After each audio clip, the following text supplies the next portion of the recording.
Hello, everybody. Welcome to Vision Untethered. I am Jill Simons, founder and CEO of Savvy Strategic Partners. We are a C-suite leadership bench servicing businesses and companies, visionary leaders that are looking to break free from the grind and free their business with leadership to take their business to the next level. Today, I am joined by my amazing guest, Ron Duren Jr., founder of Forging Metal Academy. He is a leader in personal development, high performance coaching, and mental resilience. Ron helps individuals overcome challenges, push past limits, and unlock their highest potential. Ron, thank you so much for joining me today. I'm excited to have you here. Thank you, Jill. I'm excited to be here, and I love your mission. I think we're going to have a lot to talk about. Yes, agreed. I'm excited. So first, I always start with purpose and passion. What brings you to what it is you do, specifically in the industry you serve, and the clients and businesses that you serve? What a great place to start. I'm not as big on passion because I think that it can ebb and flow throughout life, but Hmm. purpose is really big, right? What is your why? What is your Yep. commitment to that why? So I'm really big on that. So I'm glad that you started with that question. And so I'm a professor.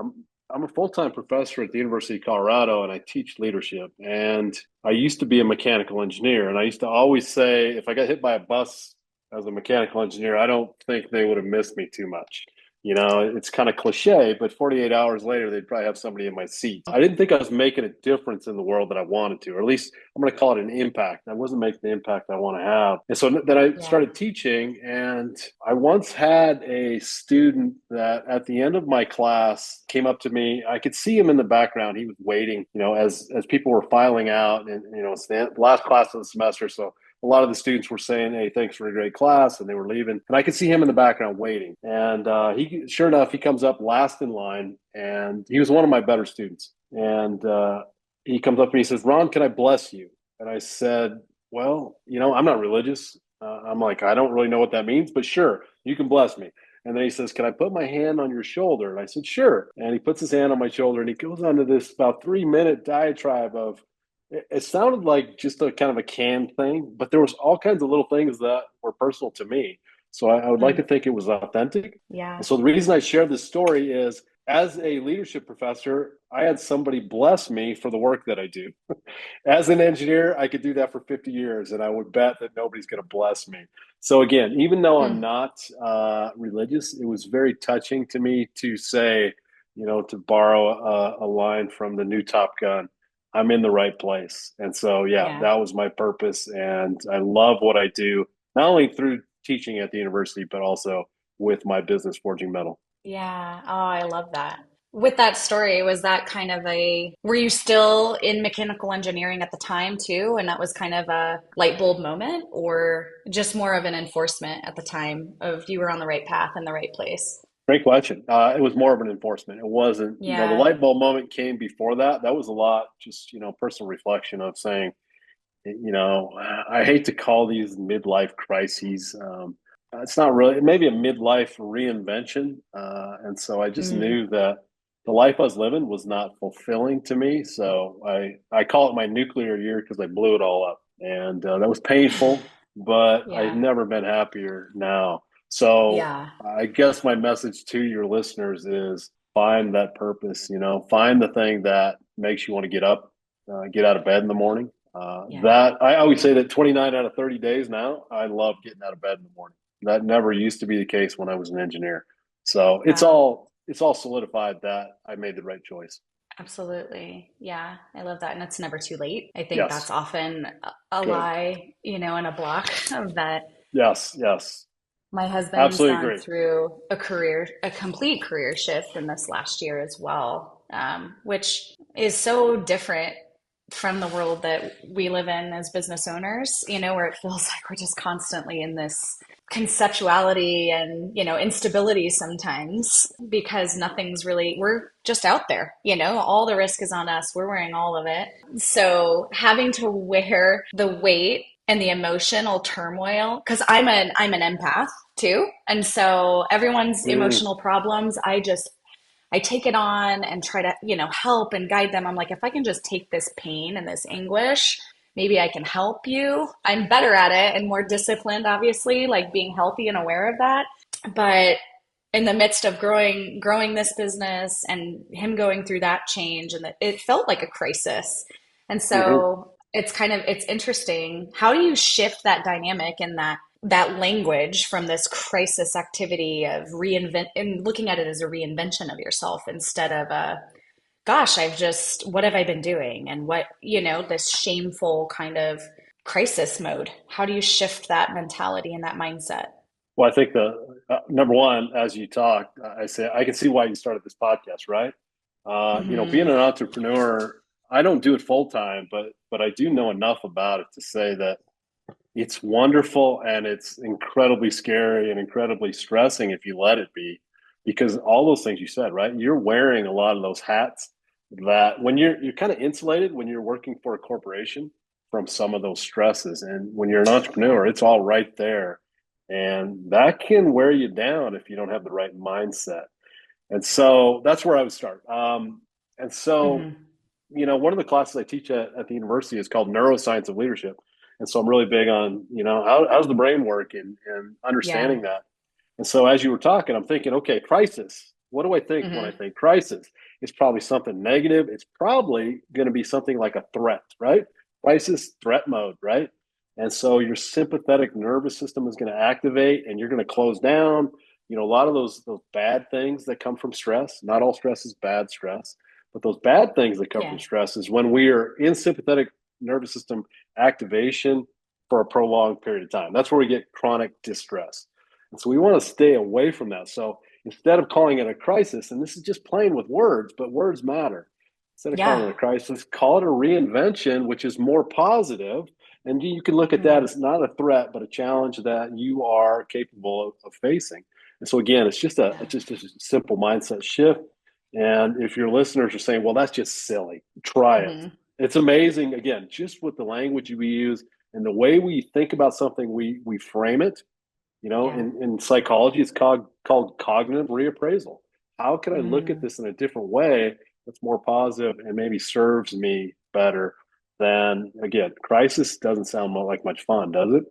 And so I think No. that's important. I love that. I mean, that is in essence how mindset shifts and impacts our path forward and how we show up. If I'm in a crisis mindset, I'm making decisions out of scarcity, survival, and the reframe then and the word usage is so important. It sounds so simple, but it's not easy. It's a simple Good. change, but it is difficult to do, right? It takes the habit, it takes the practice, it takes a lot of self awareness, reflection, intentionality, positioning and poising your thoughts, your emotions in a way that's not in this survival mode. Because when we look at things and frame things in a positive path forward, we're making decisions differently. We're making decisions in a way that actually pull us closer and put us on the right path. So that is everything. I agree. Yeah, I'm Can glad you said you? that. I mean, decision making. Let me say one more thing: that decision Yeah, making yeah. is going to be it's going to be affected by that mindset, right? You're right. Hmm. When we're in a negative state of mind, we're very negative. We're thinking in scarcity, not abundance, and that will impact our decision making. So I just want to emphasize Hmm. that. It does. It's made the biggest difference in my business journey and those of the businesses that we serve as clients too. The mindset of that business owner or owners is so imperative for us to move forward, for them to get beyond, and to the next level that their business needs for growth. It's the most important. What are some key signs that you talk about maybe with, within your coaching or teaching that a business owner is tethered to their business, and how does that impact the company and their ability to grow? Yeah, and this is common. I'm a certified business coach. Most of I really kind of moved away from business coaching and now do exclusively leadership coaching. But leadership is a subset of business. And Hmm. it's funny that I've seen a lot of business owners that were, as we might say, you're in the weeds as the owner. You're in the weeds instead of maybe being up on a perch looking down on what's going on in your company. So it's not a great place to hang out. Sometimes you want to get down in the weeds as a owner, CEO, but most of the time you want to be up, seeing the big picture and not be in the weeds. And so let me Hmm. share a quick story. I have a friend that he paints aircraft. So I have an airplane that I fly, and he helped me with designing the paint scheme. And so he has a very successful, well, let me put that in quotes, very successful business in the fact that he has like a 6 month backlog of airplanes that he's trying to get into the shop to paint. And Hmm. I have a conversation with them from time to time, and why do you have a 6 month backlog? And he doesn't feel like he has anybody that he can count on. So if that, I mean, everything goes through him. He is the most valuable piece of this company, and by a large margin. And so all the good work has to kind of go through him. He doesn't trust anybody else to do any good work. And I Hmm. understand, the challenges. These are real challenges, but he's always working. It feels like 7 days a week. He never goes on vacation. He's got this huge backlog, which should be a good problem for a business, right? I always Hmm. look at it from a business coaching standpoint. I go, hey, what if we could shrink your backlog to 3 months, and we could get more airplanes through here? Wouldn't that be a good thing, right? And so, of course, he hasn't asked me for business coaching, but that's where I would start with him. And so I see this, and I say, okay, this is not a good place to be. And so, how do we fix it?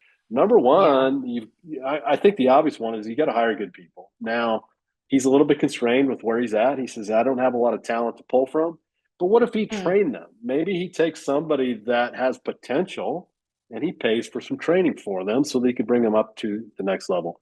The other thing is delegating, right? As good leaders, to Right. delegate to others is sometimes we struggle with, especially small business owners that are very invested in their business. They don't want to give away any of that power. And really, when Mm. you're delegating to somebody, you're kind of giving away that power to them, or at least loaning it to them. Hmm. And that can be a scary thing, but I would encourage you to embrace that fear because really, at the end of the day, what are we trying to do? We want to be able to go on vacation for 2 weeks and Right. the company to run smooth. Unless Hmm. something's burning down, they're not going to need you. And if that makes you feel like you're not valuable as a leader, then I'd say we need to talk about some other things. Truly, that's Hmm. where you should be working toward, right? Is that this Hmm. company it can run without me for the most part, right? Yep. And so that's, I think, where we want to drive toward. And the other thing I would add before I wrap this up is that kind of a team usually doesn't just happen. You've got to Right. invest in your team, right? You've got to create that high performing team that you can trust. You got to build that Hmm. relationship with them so that you Hmm. can trust them to do the right thing most of the time. They still will make mistakes. That's Hmm. just going to happen, and that's part of the game. I know, Jill, you're a parent, and for some, Hmm. it's a little bit like being a parent, right? You got to let them go out and Yeah. skin their knee, and then when Hmm. they've hurt themselves, you can have a coaching discussion with them of, okay, what do we learn from this? What are we going to do better next time? And Yep. so all of that investment, and it's going to take time and energy to do that. But one Hmm. day you'll be able to go on that 2 week vacation and not have to worry about it. And you'll say, gosh, is my email broken? Because I'm not getting any emails from the team while I'm gone. That just Exactly. means that you've created an amazing team. And then, you can do a lot of other things. That frees you up to be more visionary with your company, right? Exactly. You can keep your eyes on the horizon more when you're not down in the weeds, like I mentioned earlier. Hmm. Right. And that shift is it's so evident with visionary leaders when they're new in that stage and in that journey of entrusting and building the team and expertise around them to shine and get out of their way.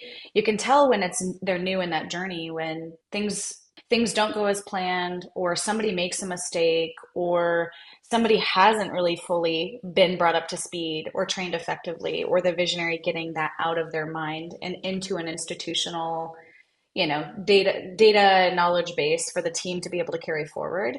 And they take it back instead of Yes. course correcting, instead of, okay, we need to circle back to this. We need to iterate. Okay, this needs another reinforcement. This needs another touch point for this person to understand it and to know it and have that confidence to be trusted. Instead, they take it back. right? Oh gosh. If anyone's going to Yes. do this well and perfect, it's going to be me. So I might as well just do it. I see that happen a lot. And I'm reminded of that oftentimes as a parent. I've asked Yes. them to do this 10 times and they didn't do it the way I wanted to. It's as many times as I've told them, this is what clean looks like. This is what the closet should look like when you come in the door and all your bags and backpacks and shoes and everything is just dropped by the door. It's the same thing every day and they've disappeared, but I hate the mess so much. I'm just going to do it. I'm going to do it and come to their rescue. They have they have no perception whatsoever that it was ever even there, that it was ever even a problem. If we're coming in and cleaning up the messes and constantly taking back as business owners, as leaders, then we're not empowering a team to ever take it and to make it better and to iterate it and to do it better than we even could. So it Yeah. takes the right people. And that's first and foremost, you have to know and you have to have that trust with somebody. But part of building that trust oftentimes is letting them make the mistakes, letting some of the things be a little messy for a short while until and until it needs reinforcement rather than taking it back because it resets everything again. Yeah. Well So said. I would add, what a great, spinning it back to being a parent. I'm not a parent, but it fits. And mhm. when you go in and clean your kids, bedroom or whatever it is, Oh and yeah. no judgment, but Yeah. when you're a leader and you clean up the mess for your team, what are you doing? Yeah. In Yes. essence, you're enabling them to be helpful. Yes. And Yep. so the more times you come in and clean up the mess, the more they'll depend on you cleaning Uh-huh. up the mess. And then Yeah. you don't have a high performing team. I think that's obvious. And then Yeah. you're not going to go on your 2 week vacation because they need you to solve pretty much every problem.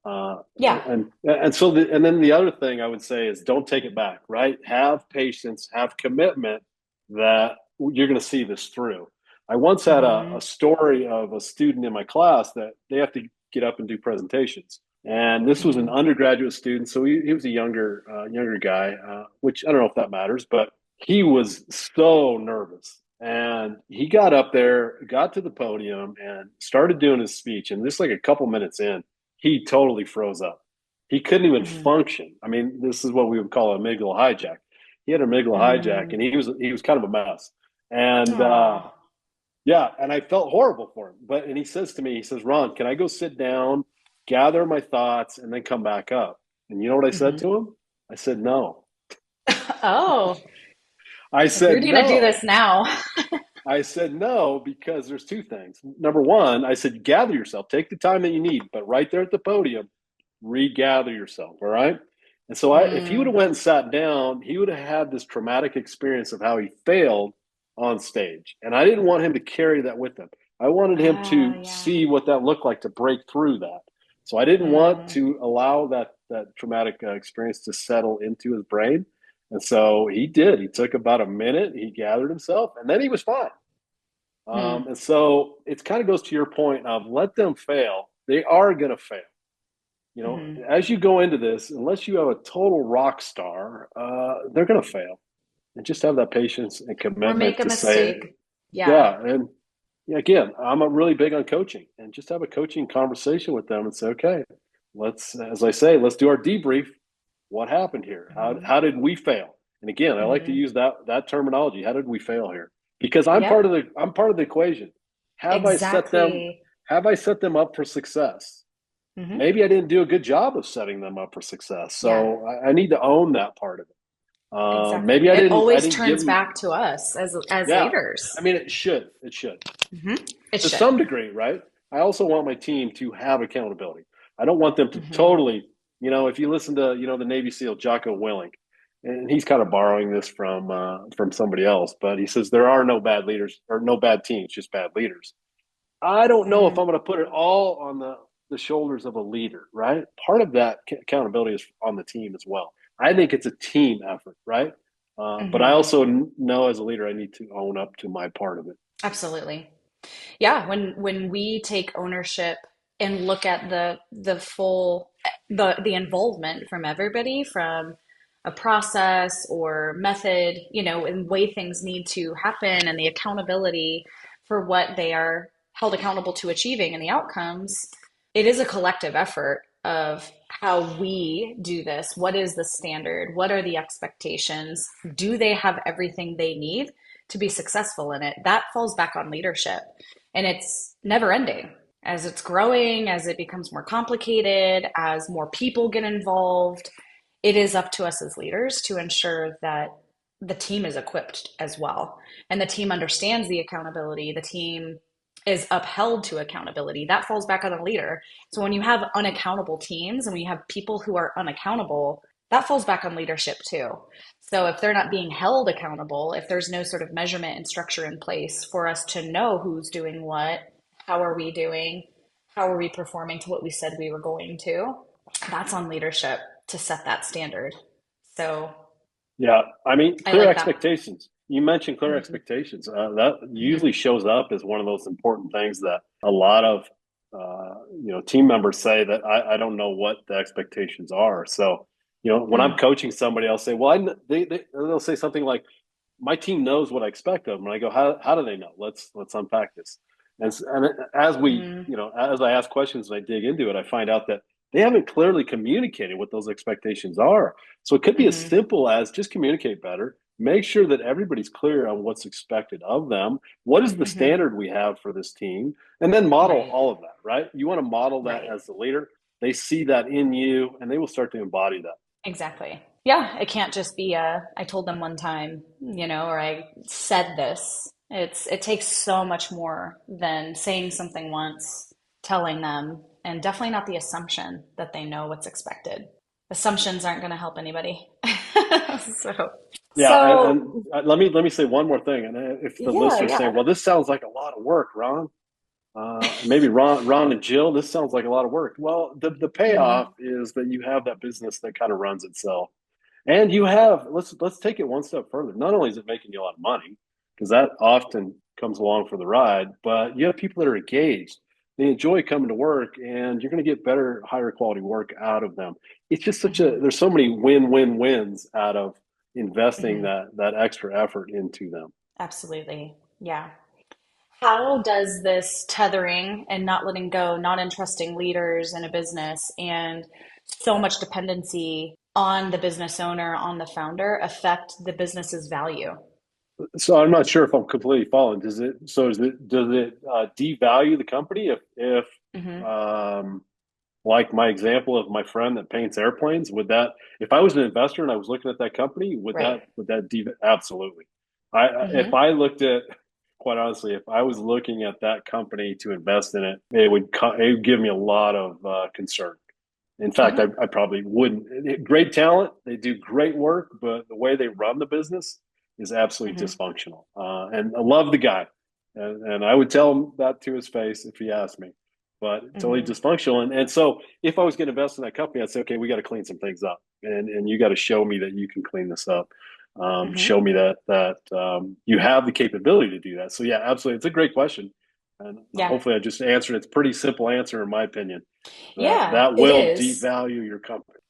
And a good example of the one that you did bring up earlier as well, just that founder dependency. I don't think a lot of business owners, I mean, it's known that several business owners don't understand that the value is tied up so much in the intangibles of the business.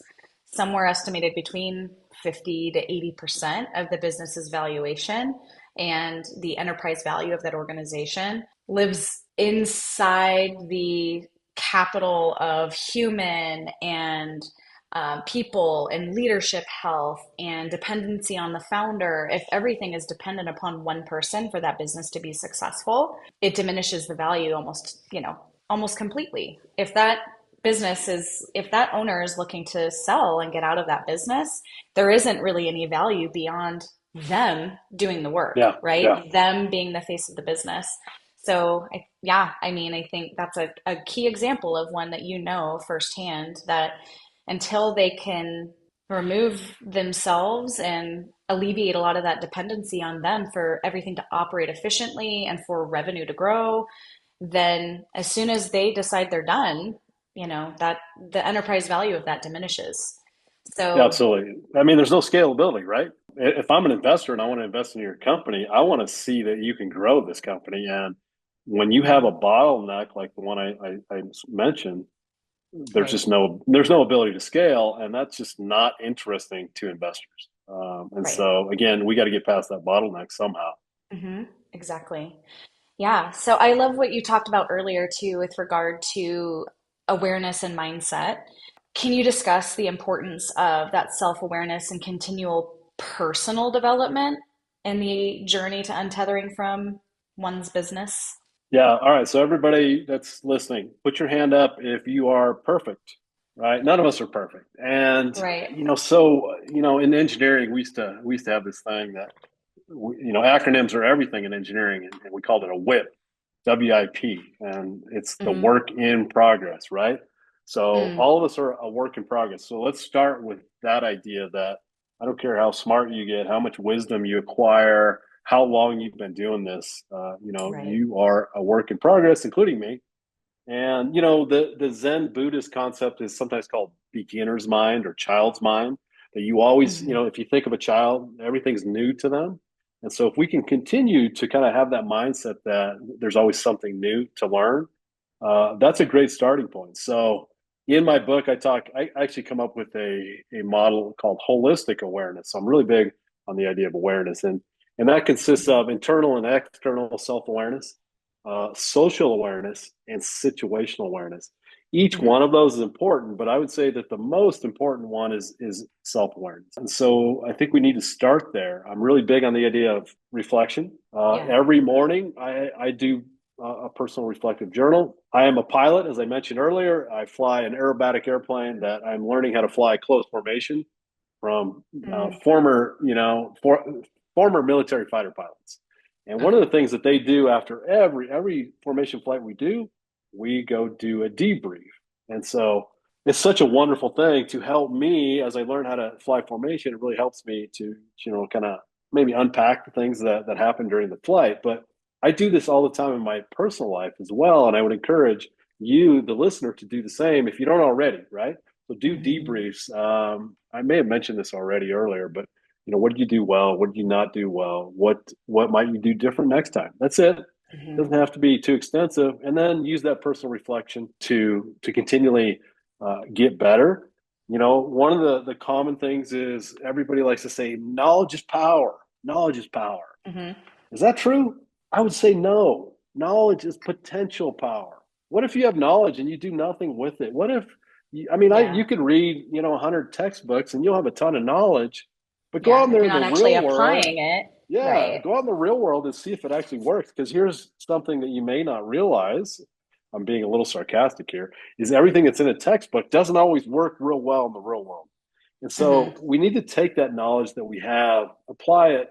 I say go out into the arena and engage in battle, right? And then come back, do that debrief, reflect on how that went. And that's how we gain something even more valuable than knowledge. And that's that wisdom.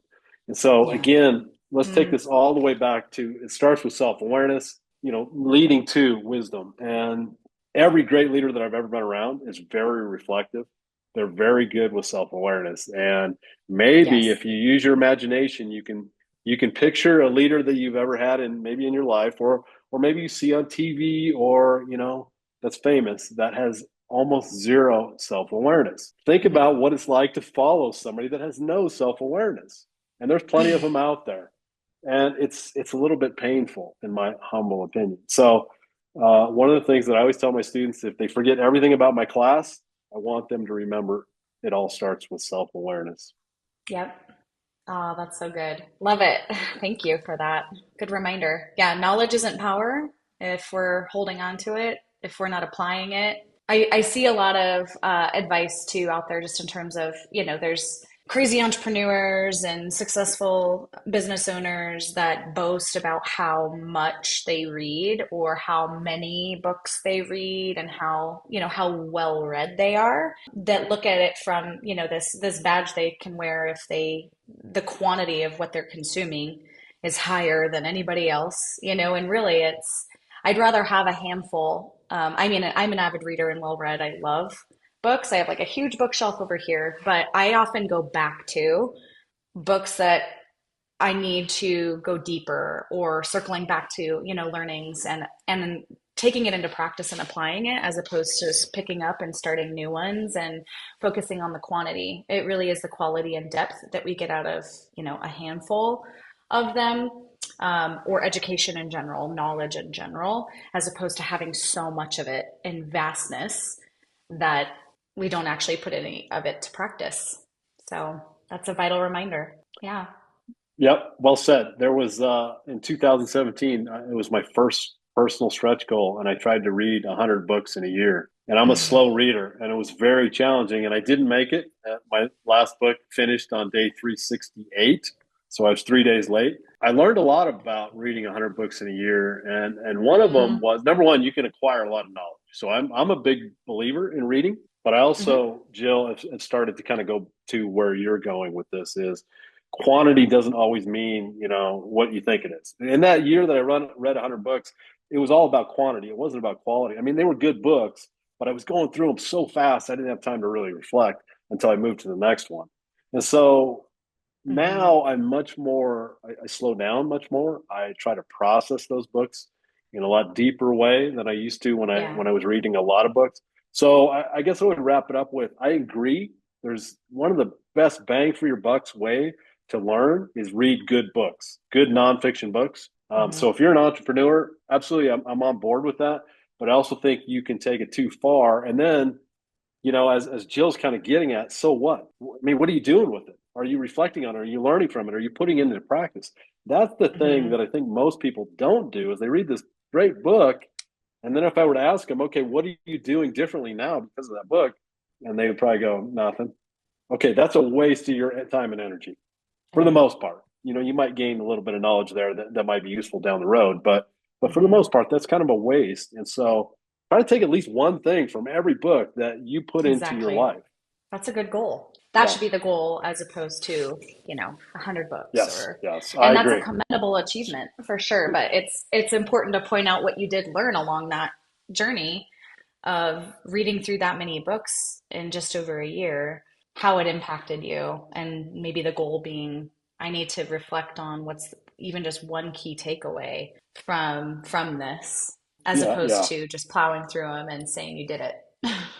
Well, Yeah. part of it is I'm really big on mental toughness. I created Hmm. a humanistic mental toughness model for my book. So I'm big on Hmm. mental toughness, and part of reading 100 books was part of that commitment to see it through, to do something Yeah. hard, and to have the mental toughness to do it. But you're right. I learned so many other things that I didn't really expect to learn Hmm. that were nice surprises along the way. Hmm.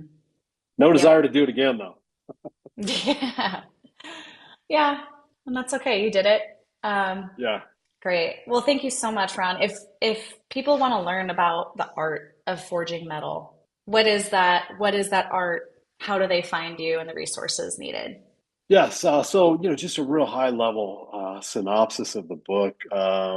I created two new models, one called harmonic leadership and another one called Mm, humanistic mental toughness, which I mm, just called metal. And so both of those are rooted in humanistic psychology. Both of them are models that are really just kind of bringing the human back into the equation. It's a more holistic approach to not only leadership, but also mental toughness that I think we are desperately in need of as we look around the world right now. And, things like vulnerability and gentleness and compassion and those sort of things are vital components of these models that I've come up with. And also knowing that, hey, none of us are perfect. And we can be mentally tough and still fail, be frail human beings and be imperfect, and that's okay. Most of us don't need to be Navy SEALs.